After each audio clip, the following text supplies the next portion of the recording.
Earlier on this year, my lovely crafty friend Sharon from Australia asked me if I would like to try out one of the Daniel Smith watercolours in ultramarine turquoise. And of course I said yes, because turquoises and teals are some of my favourite colours. So she sent me a half pan over and I absolutely loved the paint. So since then I have been choosing some colours to go into my palette, and today I'm going to swatch them out for you and we'll make a project.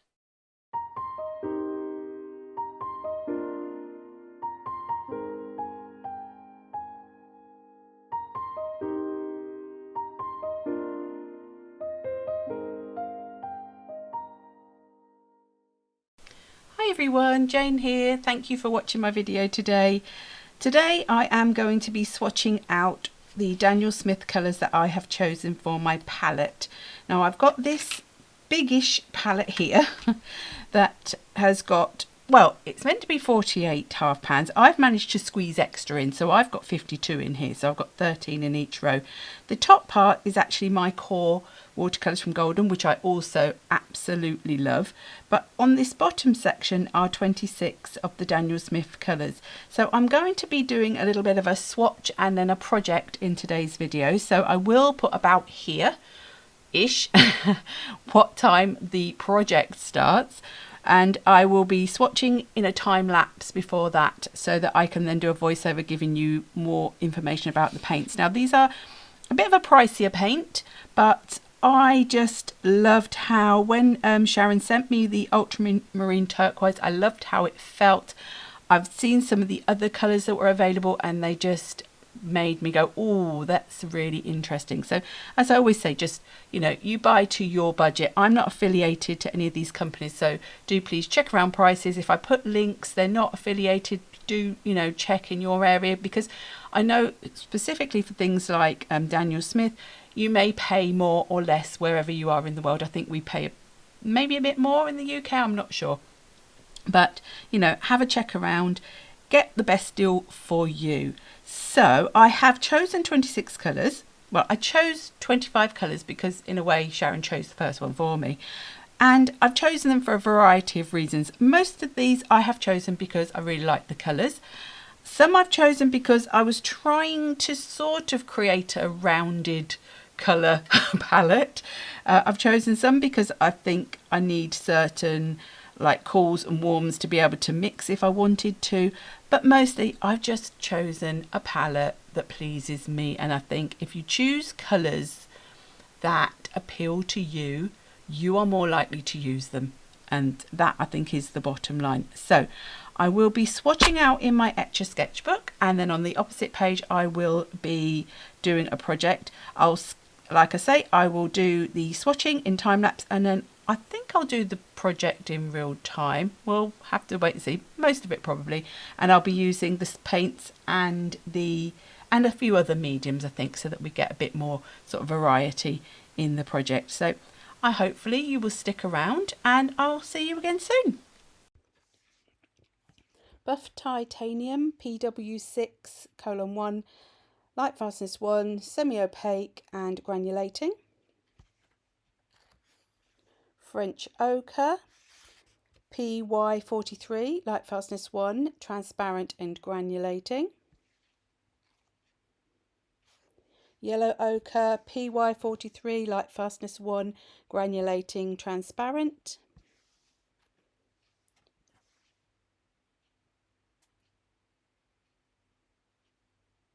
Bismuth Vandate Yellow PY184, light fastness 1, non-granulating and opaque. Quinacridone Gold Deep P048 PY150, light fastness 1, non-granulating, transparent. Aussie Red Gold PY83 PR101 PV19, light fastness 1, non-granulating and transparent. Quinacridone Coral PR209, light fast 1, non-granulating, transparent. Deep Scarlet PR175, light fastness 1, semi-opaque and non-granulating. Quinacridone Rose PV19, light fastness 1, non-granulating, transparent. Rose of Ultramarine, PB29, PV19, light fastness 1, granulating and transparent.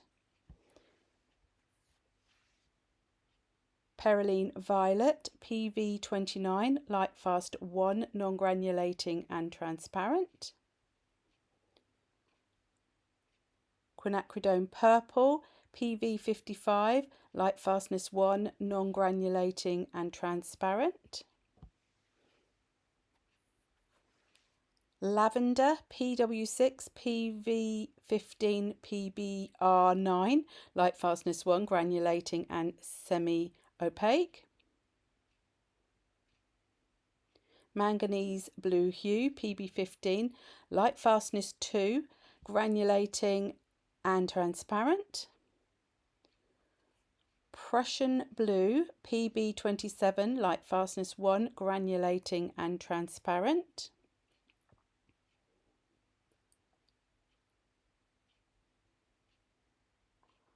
Ultramarine Turquoise, PB29, PG7, light fastness 1, transparent and granulating. Green Apatite Genuine, there's no pigment for this because this is a Primatech colour, light fastness 1, granulating and semi-transparent or opaque. Undersea Green, PB29, PO48, PY150, light fastness 1, granulating and semi-opaque.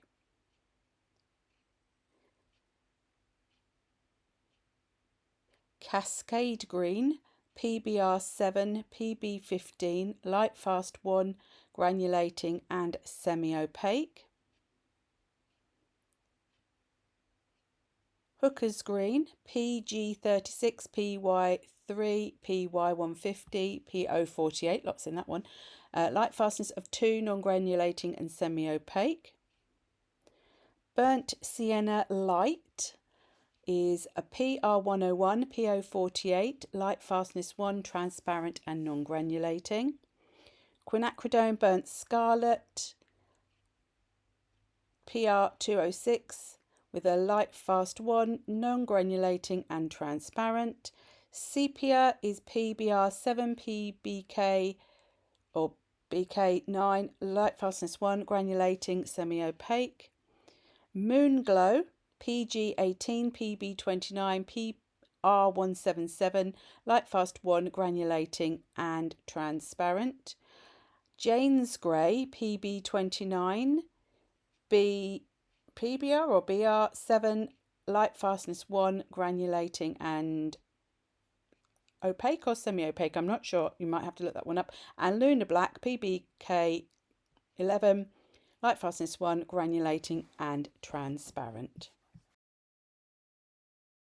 Okay, so that's all the colours swatched out. Now I swatched them differently in here to how I have them in my palette.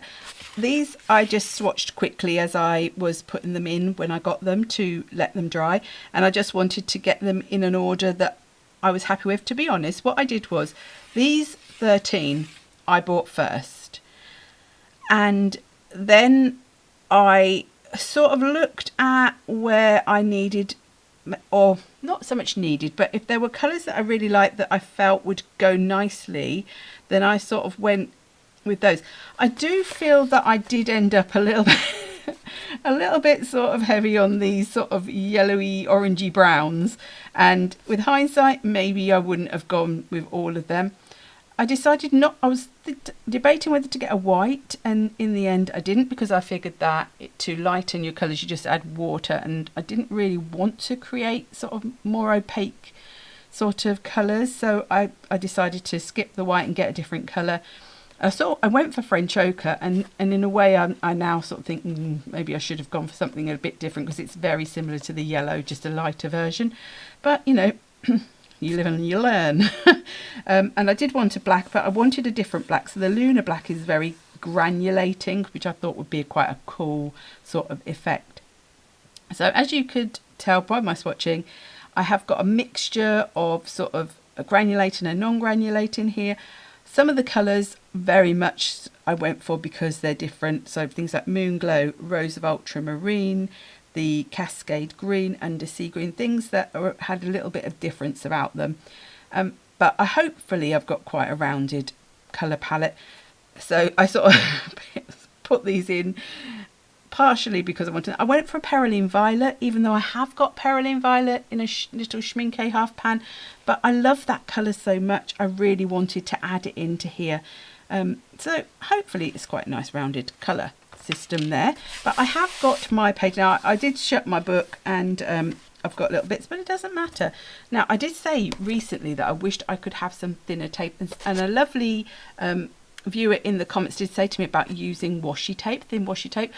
And I did think about it, but then I saw a set of 6 rolls that were fairly inexpensive, and I thought, well, actually, I think I'm going to get those instead, because I got a couple where it's really thin, a couple where it's a little bit thicker, and I can't remember, I'm going to guess it was this one. No, that one might be the one I already had, and the one that was thicker still. So I thought I'd try these out and see, rather than use my washi tape, because I don't have a massive washi tape stash. And I like to use it actually for projects. So I'm going to I was debating with this. I didn't know whether to just do a normal grid or whether to do something a little bit different with some different shapes on here. I think I might be going with the normal grid, just because I feel like that might be how I want to go today. So I'm choosing the slightly thicker tape to go around the edges. I'm not worrying so much about taking some of this tack off, because the Scotch one I've got is very, very strong. But these are like a cheaper one, because that's my most expensive tape, because I get it from the actual DIY shop. Whereas these are a lot cheaper, so I'm figuring they're not going to be as tacky in the first place. Where's the end? You can tell it's new. Oh, there it is. I can see it. Right, so I've got this really thin one. Now, do I want to go? Yeah, let's just go in a grid for today. I was thinking, should I go like a bit mad, or should I? Do we want to just make it a bit more? Oh, let's go a bit sort of different today. Let's go a bit different. Let's have some different shapes. Oh, so this takes a little bit more thought in a way, but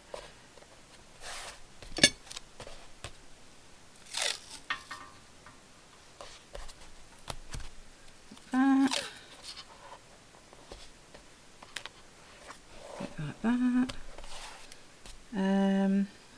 1, 2, 3, 4, 5, 6, 7. Let's divide that one up. Let's divide that one up. And just divide that one up. Let me get my scissors. There. Something a bit different, isn't it?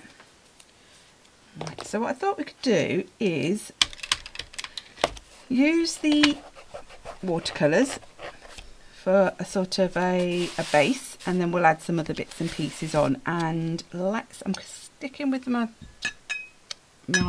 same brush. Let's put those over there, and we'll do a little bit of sort of colour blending, maybe a little bit with some of them. So maybe we do it down sort of in a rainbowish order. Now my cat is wanting to go out, so I'm just going to go and let the cat out, and then I'll be back.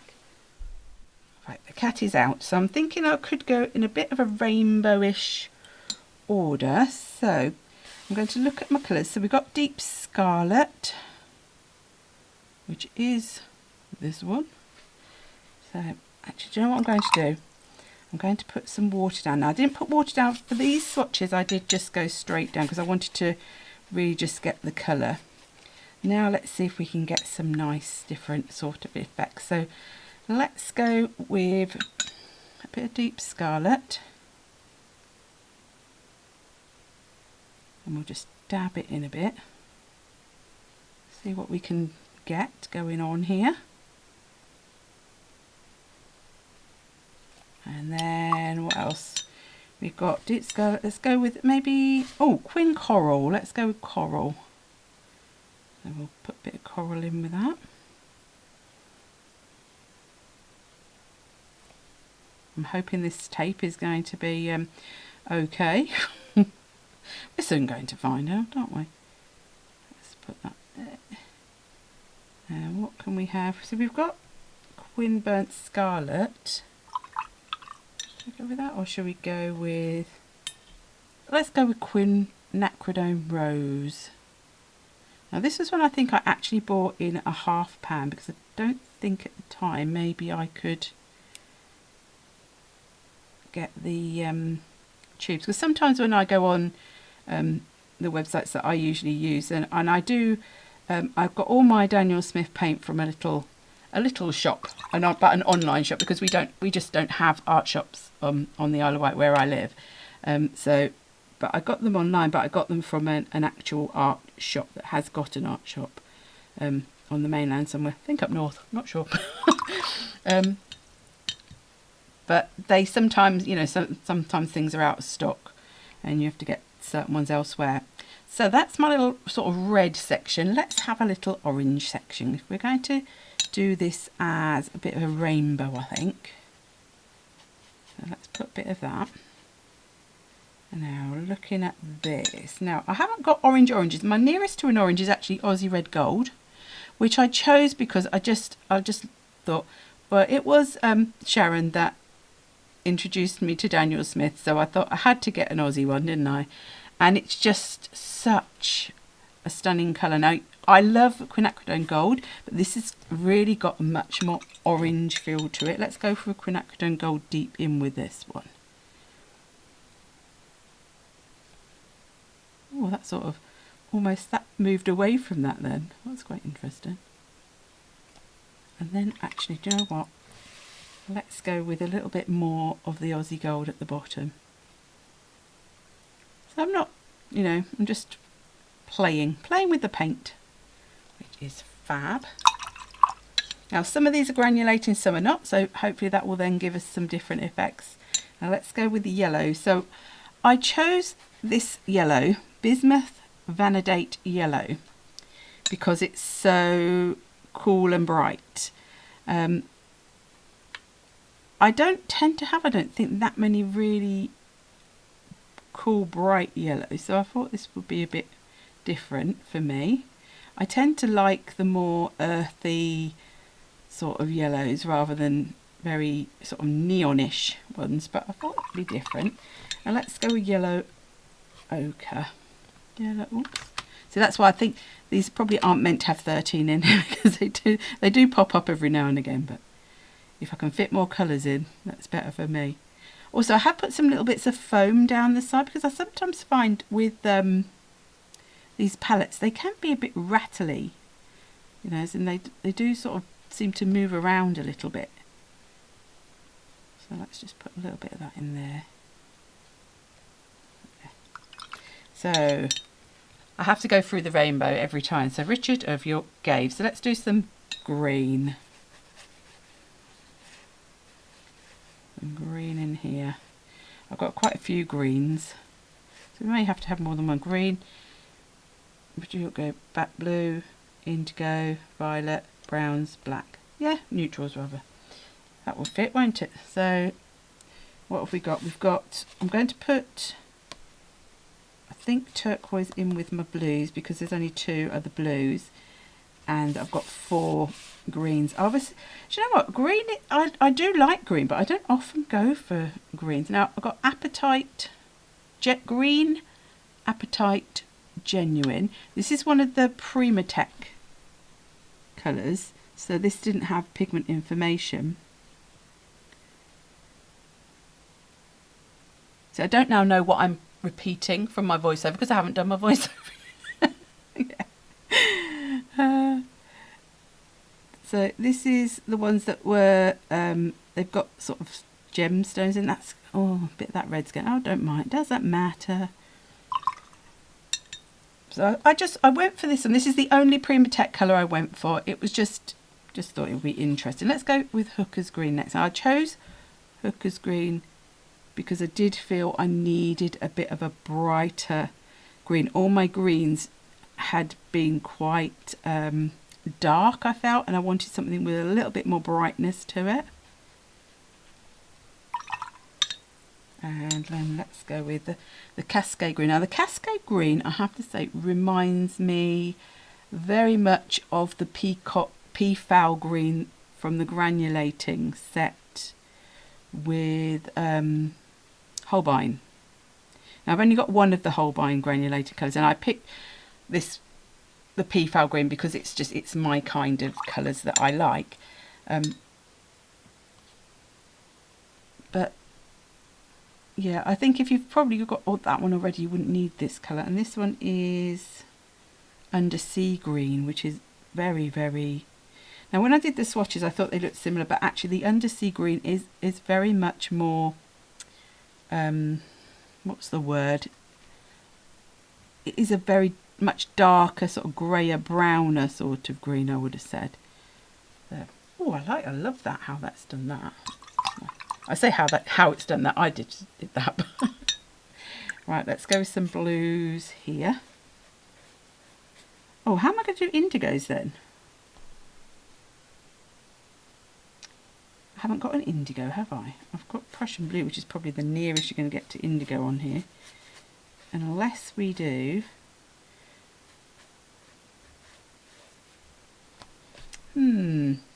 Well, let's go with our ultramarine turquoise, because... Oh no, that wasn't ultramarine turquoise. That's Prussian blue. So we've now gone Prussian blue in here. I just stuck it straight in the wrong one. I'm hoping this isn't going under this tape.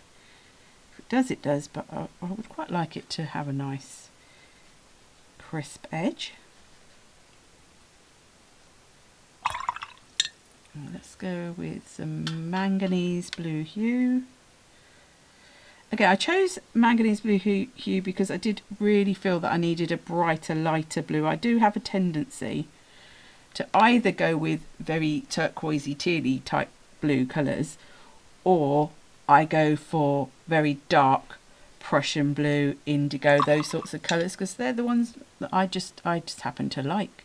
So I sort of purposefully, as well as choosing a lot of colours that I really loved, I did try and push myself a little bit out of my comfort zone and think, well, what am I missing? What do I not usually choose? I've just gone in the wrong colour again. I keep going in that Prussian blue instead of the turquoise. That's just a little bit more there. Can't have too much ultramarine turquoise, can you? I mean, I haven't. Oh, I'm going to put the rose ultramarine in the next. So I'm going to do the purples in this one. Now again, see, lavender was another one. Lavender is not a colour that I would particularly choose. I love the Perylene violet type colours.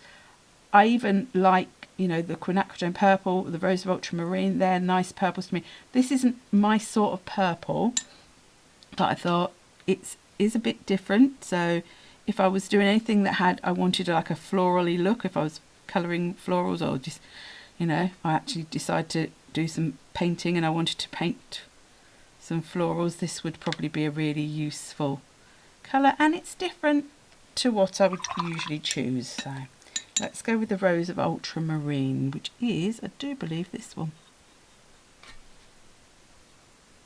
Now this one I think splits. It hasn't on here because these swatches are quite small, you're not really going to get, and I didn't really water them down a lot because I was just trying to get colour rather than effects. But I do believe this is one that splits into different colours. So let's get a bit more water in there because that will help it to do that. So we want to see that if we can.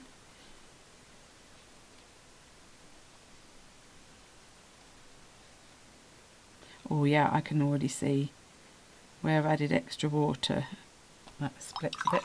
And what was the other one? Oh, I've got two more to go. I've got quinacridone purple. Let's put a little bit of that there. It's a lovely colour. And let's go for the Perylene violet. Having to look. Now what I did with my pans, I put the colour in, I let them dry down, and then if I felt they needed it, I did top them up as well.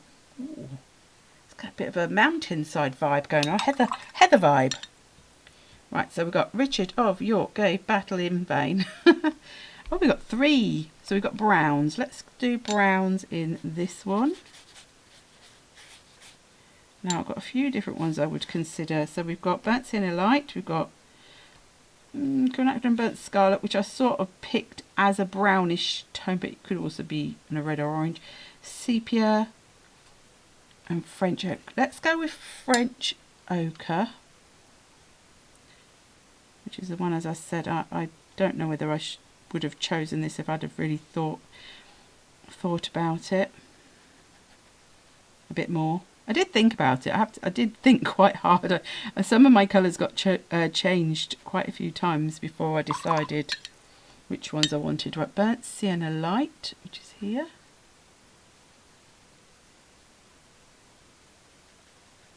Oh, it's making like a wispy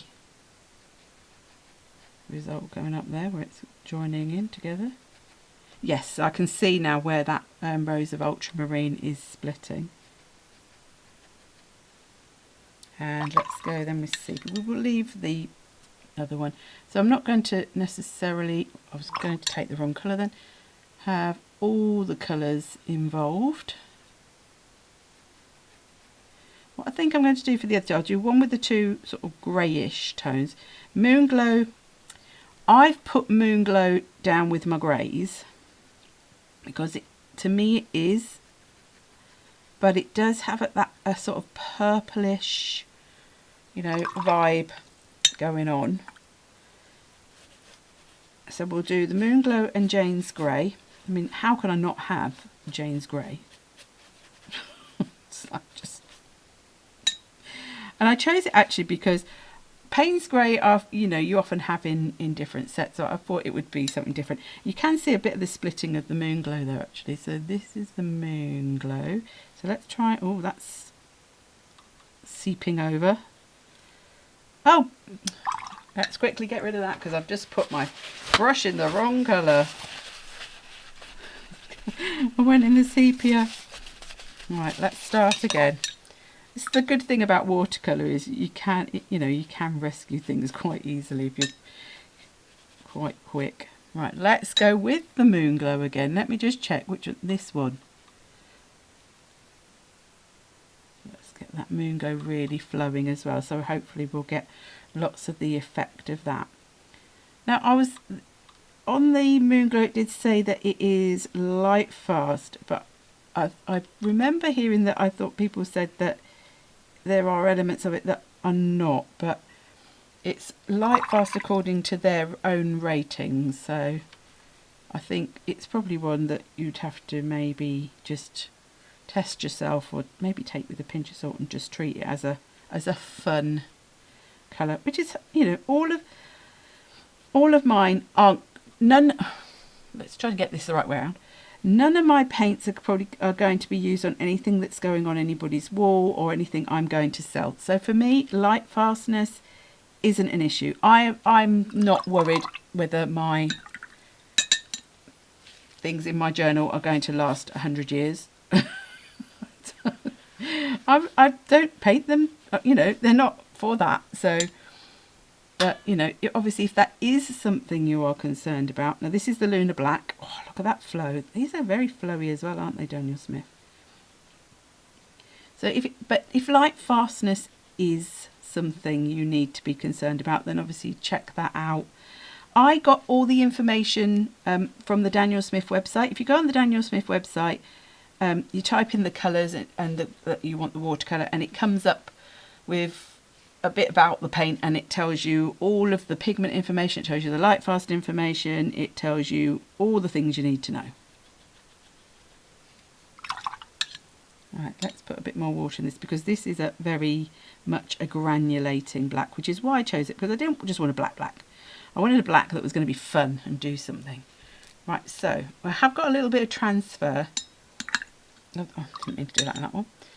So hopefully that doesn't mean it's gone under. So what I need to do now is I need to leave these to dry, and I will try to leave them to dry naturally. I say I'll try, you know, I am I can see that raising up there. I do tend to get the heat tool out. I'll try not to. I will try really, really hard. I know I haven't used every single colour, but hopefully I've used the majority. I think I've used... Oh, I didn't use titanium. But that's fine. I don't need to use them all. It's just an experimentation, a fun play. So we'll leave them and then we'll come back and add some more to it.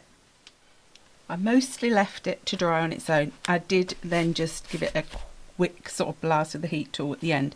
So all the colour has now dried within reason. And I thought I'd just add some little bit of stamping. So I've got this stamp set. This is by Funky Fossil Designs, which are based here in the UK. It's designed by Donna Gray. I know she's on Instagram. Can't think of what her thing is, her little handle. If I think of it, I'll put it in the description box. Now, I don't think this is a stamp set that's available anymore. I bought this quite a while ago, but what I will do is I will drop a link in the description box to Funky Fossil. But as I say, be aware they are based in the UK. So I thought this was some quite cute, smallish stamps that would go nicely in some of these gaps. So in particular, I'm thinking things like, oops, I think I'd never stamped before, sticking it on the wrong way, is this leaf. So I'm going to go with some Versafine Clair because I want it to be nice and black and bold. And I'm thinking because I've got the green here, let's go into that bit there with that one. That'd be cool. And I might do one down here. And I'm going to colour these in, I think, with some pencils, which I might do straight after this bit. And I will probably time lapse that with a little bit of music just so it oh, I haven't got my cloth, just so that you don't have to watch me colouring them all. It will just be with pencils and then I'll come back and do something else on top. So let's pop that one away. That was about there, I think. Let's have this flower's quite cool. Do you know, I need a bigger block. Trying to do it on this silly little block. Don't know why. Now I'm using the Versafine Clair. I hope that will be okay with whatever pencils I use. Now where the paint has now dried, you can see the Rose of Ultramarine has split into some colours. Some of the greens have got some granulation. The black is fabulous. I just love that. The Moon Glow has split into sort of like a bit of pinky purplishness and blues. So you got lots of different effects. So some of them are just straightforward paint. Some of them are granulating. Some of them are splitting and granulating. So it is worth sort of checking out what sort of different effects there are and what different effects you might want in your paint. I've just remembered I just re-inked that ink. That's why it's so nice and dark. Right, that's that one. Let's go with... I am liking some hearts. I think we'll have some hearts on the pinky red. The pinky red. The red and the pink. So let's just go. We'll have some going there. Oh, did I just get that? Is that because I got that on the block? Make sure your block's clean before you... Let's do some... There. I might now just do one just over where, you know, this is why I have so many different size blocks, because now that's bugging me because I obviously got the ink on there or on my hand or something, which is annoying. Let's do one more and let's do it over where these are. There. Oh, pick that up.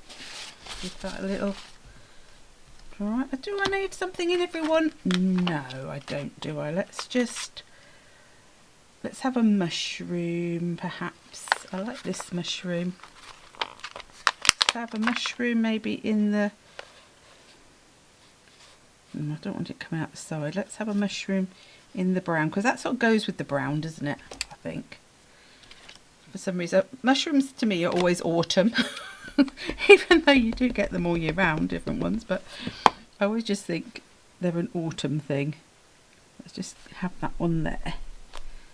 That's it. Do we want anything else?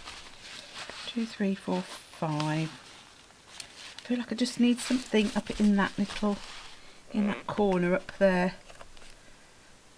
Oh, I know what I'm going to have. I've got this lovely little flower head that will go lovely either in the orange or the yellow. I think in the yellow, because oh, I can already see that ink around there. Let's just do that, and we can do that, and I might even draw, have it coming off the side, and I'll draw a little with my pen. Let's draw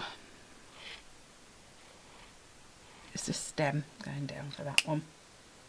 I think that's enough little bits on there just to give it a little bit of interest. So I will now colour these in. I might give them a quick blast of the heat tool because this ink is a pigment ink, so it's quite slow drying sometimes.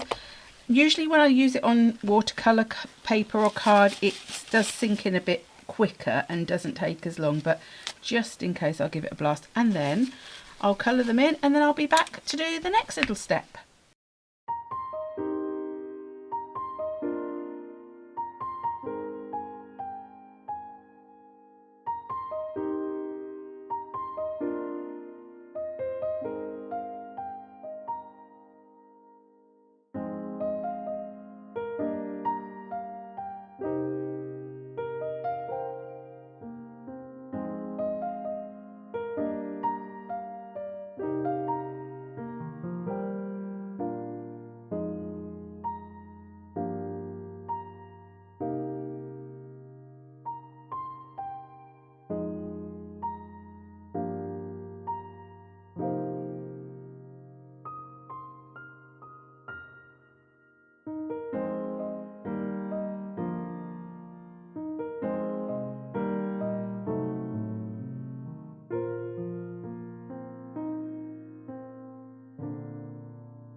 Okay, so to colour in the little elements, I used a mixture of, it was the Lyra pencils, which are Rembrandt Polycolour, and I also had a few of the Pablo from Caran in there as well, so it was a bit of a mixture. But I thought that I would now have a little bit of stenciling on here, because I've added a bit of white with the Copic Acrea for highlights. I've got my black, I've got my white, I've got a bit of extra colour, and I thought a little bit of gold might be nice. So this is the Hobbycraft acrylic paint. It's quite a reasonably priced paint. I'm just going to put a little tiny bit out. Now I've got this stencil. I honestly cannot remember. I think it's a Crafter's Workshop stencil, but please don't quote me on that. But it's these little tiny sort of holes. So I just want a little bit on each, but I really don't want it to squidge through too much. I want it to be very much nice and clear, crisp, that's the word. So let's try a little bit up here first. Now just, it's probably not going to show very much for some of these. Let's do the dabbing rather than the swirling, because that will, oh, that's it, that's exactly what I wanted. I just want that little tiny bit button. The trick with stenciling, with paint in particular, is to really control how much paint. So you do not want much paint. I prefer to use a stipply brush because I feel I have more control, and you can come from the top, which means that as you're dabbing it straight down, you're less likely to be going underneath the stencil. Sometimes when I know there is, you know, hardly any paint left, then I will sort of swirl it round, but most of the time I will dab just to make sure that it's not going, you know, underneath. So I've got two, one coming from the top, one coming from the side. Let's have a little bit around the flower here, and I sort of really work the paint into the brush, the bristles of the brush, that way, hopefully, you know, it's not all sitting on the top. You know, sometimes it can't be helped. Sometimes you are going to end up getting a little bit under, but the less paint you put down, then the more likely, you know, you're going to avoid that. Now let's turn my stencil, just because it's got different sort of amounts of dots in different places, so I can get different effects. And because I've got that tape in place, oh, that was probably not very straight. Let me just move that and just do this bit here. I'm not sure if I'm going to like that now. Oh, it's fine, that's fine. So some of it's going to be probably quite subtle. Let's have this going right up the middle of here. So sometimes I go quite random, other times I might be a bit more specific about where I'm going to do stenciling. But because this is quite an abstract sort of design, as in, you know, those bits of tape were very much just put down, then, you know, it's not going to matter too much if it doesn't make much sense. Let's have a little bit more around the flower here. Now I am running out of paint, but that is okay. This is why I always put less paint down than too much, because once you put it out, acrylic paint, as soon, you know, once it hits the air, it's going to be drying, so you can't put that back in that pot. You can't put it back in the pot also, because look, I mean, it's going to be tricky. So put less paint down. You can always put a bit more out, but you can't put it back away. Now I've got a bit there, I want a bit just over here as well, I think, in that lavender. So hopefully that will show up a bit better there as well, because it's a lighter colour. I like that. I might even, just because, put another little bit down here. And then I've got my sort of 3 areas. I like that, that's nice. I'm thinking down the side here. So you can have a look, you know, on these sorts of stencils, you've got quite a, that's right in the way of the paint, you've got quite a lot of different areas to choose from, and they're all going to give you a different look. So you can go totally random, just pop it on and, you know, let it do its thing, or you can really sort of start to look and see. I feel like I want to put a little bit by where the actual mushroom is as well. Now here, where I know I've got hardly any paint on that brush, I twirl it around a little bit just to get a bit more through the stencil, but I only do that when I know there's not much paint in that brush. Let's have a bit going across here, and usually you can just sort of feel when your brush is getting really dry. Now I don't stick my stencils down. You can stick a stencil down with, you can get like a repositionable spray and things like that. I tend to just hold mine. I don't worry too much. Do you know what I think I might like is right across the bottom here, a little. Now I am going in now like this because I know this is a bigger area. I'm just trying to get the colour down like that. You can't really see that against the black, but it's just a little bit that's there. Now let's take our tape off. Let's see if this has worked. Oh, I don't think it's tearing it. I don't think it's perfect, but I don't mind, because it's, you know, it's still giving those lines, which is what I mostly want. Just to... Ooh. Oh, this bit stuck. It's not pulling the paper, that's good.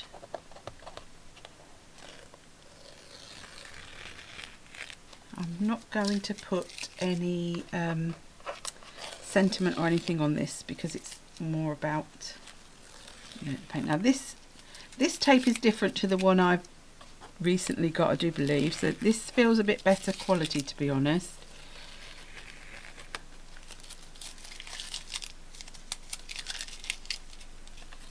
The last one, there we go. So let me just bring that up for you.